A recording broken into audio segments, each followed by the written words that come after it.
ஸ்ரீ ஆண்டாள் எம்பெருமானார் ஜீயர் திருவடிகளே சரணம். நமஸ்காரம்.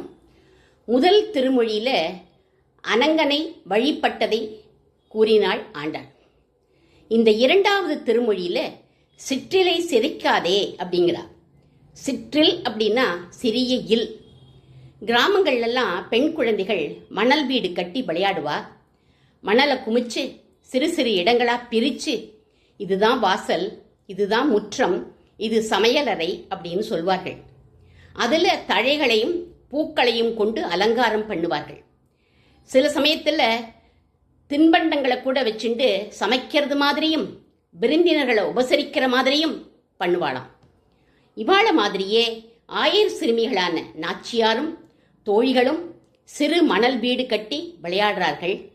கண்ணனும் விளையாட்டு பிள்ளைதானே, இவாளோட சேர்ந்து விளையாடுவானாம். சில சமயம் ரெண்டு பேருக்கும் சண்டை வந்துடும். இந்த சிறுமிகளை ஏதாவது வம்பு சண்டைக்கு இழுத்து சண்டை போட்டு தீம்புகள் செய்வான் கண்ணன். இவாளோட பாவாடையில் மைய தொடச்சுட்டு போயிடுவான், இல்லைன்னா சேர்த்த வாரி இறைச்சிடுவான். கண்கள்லாம் மண்ணை தூவி விட்டுருவான். அவளோட பின்னலை சேர்த்து முடி போட்டு விட்டுருவான். இவாளோட மணல் வீட்டை கலைக்கிறதுக்காக வரான் கண்ணன். இந்த குட்டிகள்லாம் கலைக்காதடா கண்ணா, கலைக்காதடா கண்ணான்னு அவங்கிட்ட கொஞ்சியும் கெஞ்சியும் ஏசியும் பேசுகிறார்கள். அதைத்தான் நாச்சியார் இந்த இரண்டாவது திருமொழியில் சொல்கிறார்.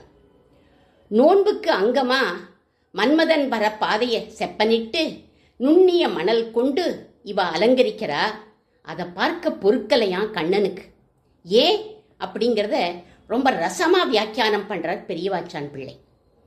தங்களை பெருகைக்கு நாம் வருந்த வேண்டியிருக்க அவர்கள் வருந்துகிறார்களே அப்படின்னு கண்ணன் நினைக்கிறான் அப்படிங்கிறார் பெரியவாச்சான் பிள்ளை.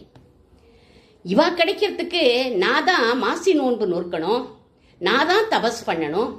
ஏன்னா இவா எப்பேற்பட்டவா, அழகுடையவா, குணம் உடையவா, சீலம் முதலிய பெருமை உடையவா. என்ன நினைச்சு இவா நோன்பு நோக்கிறாளே அப்படின்னு நினைக்கிறான் கண்ணன் அப்படின்னு பெரியவாச்சான் பிள்ளை இந்த இடத்துல வியாக்கியானம் பண்றார். குமார சம்பவத்தில் கூட காளிதாசன் சொல்றார், சிவபெருமானை அடையறதுக்காக பார்வதி தேவி தவம் பண்றா. அந்த சமயம் சிவபெருமானே பிரம்மச்சாரி வடிவத்தில் வந்து சொல்றானாம், நீ ஏமா இப்படி உடலை வருத்திக்கிற, உன்னை அடைய அவன் அல்லவோ தவம் பண்ணணும் அப்படின்னு சொல்றானாம். சிவன் சிவனேன்னு உட்காண்டிருக்கான், நீ ஏன் கஷ்டப்படுற அப்படின்னு சொன்னானா அந்த பிரம்மச்சாரி பையன், சிவன் வடிவத்தில் வந்தவன். அதே மாதிரி கண்ணபிரானும் நினைக்கிறானாம், இவா விஷயத்தில் நான் கொஞ்சம் அக்கறை இல்லாமல் இருந்துட்டேனே அப்படின்னு தன்னையே நொந்துக்கிறானா கண்ணபிரான். இந்திரனுக்கு எதுக்கு பூஜை பண்ணணும்? கோவர்த்தன மலைதான் பிரத்யட்ச தெய்வம் நமக்கெல்லாம், இதுக்கு பூஜை பண்ணுங்கோ, நல்ல மழை வரும்னு ஆய்ப்பாடி மக்களை திருப்பி விட்டுட்டு தானே மலையாகவும் இருந்து அத்தனையையும் அமுது செய்தான் அவன்.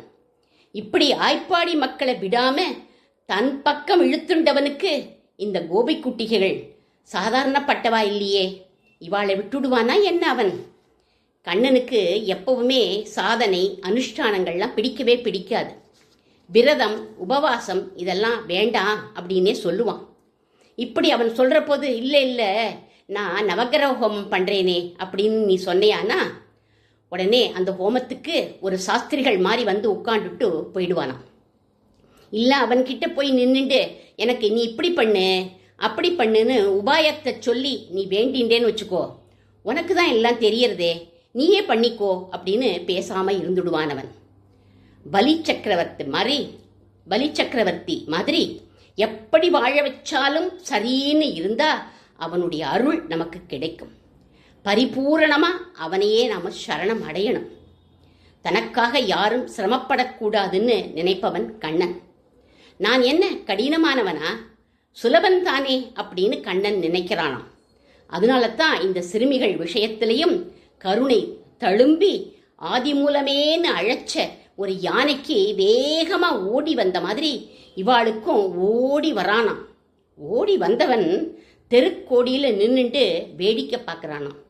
ஏதோ மணலை பரப்பி வீடு கட்டி நீர் தெளிச்சு கோலம் போட்டு அங்கேயும் இங்கேயும் ஓடி பூவெல்லாம் பறிக்கிறாளே அப்படின்னு பார்த்துட்டு நிற்கிறானாம். அதுக்கப்புறம் என்ன பண்ணான்? ஜல் ஜல் ஜல்லுன்னு சலங்கை சப்திக்க ஓடி வந்து இவா கட்டின சிற்றில தொப்புன்னு குதிச்சான். அது மேலே அதை சிதைச்சுட்டான்.